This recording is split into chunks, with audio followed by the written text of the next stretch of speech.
Channel को लाइक करें। रे ऑर्केस्ट्रा बजा। कैसे लागे? क्या नाम है आपका? डीजे सुगम सिंगराम, ग्राम बसनिया, जिला मंडला वाले।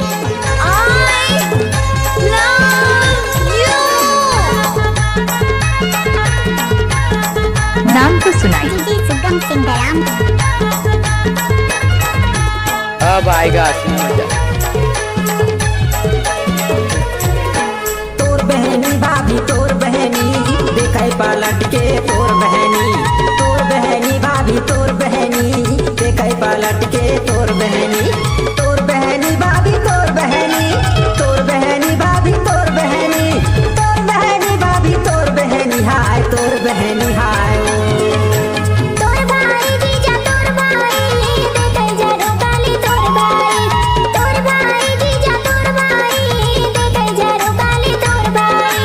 तोर बहनी भाभी तोर बहनी देखे पलट के तोर बहनी। तोर बहनी भाभी तोर बहनी देखे पलट के तोर बहनी हाय वो। गजब आइटम मेरे। क्या नाम है आपका? डीजे सुगम सिंगराम, ग्राम बसनिया, जिला मंडला वाले।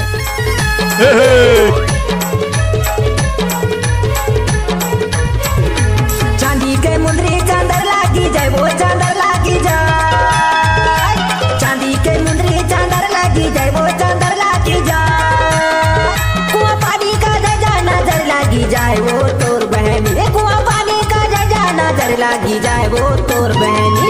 तोर बहनी भाभी तोर बहनी देखे पलट के तोर बहनी। तोर बहनी भाभी तोर बहनी देखे पलट के तोर बहनी हाय वो। कैसे लागे?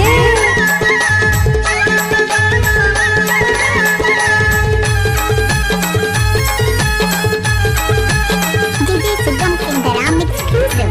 सरकारी बुआ चलो डोरी आएगा चलो डोरी। सरकारी बुआ चलो डोरी आएगा चलो डोरी। जिंदगी भर का बना ले जन्म जोड़ी आएगा तोर भाई। जिंदगी भर का बना ले जन्म जोड़ी आएगा तोर भाई। तोर भाई जीजा तोर भाई देखे जरो काली तोर भाई। तोर भाई जीजा तोर भाई देखे जरो काली तोर भाई। जानू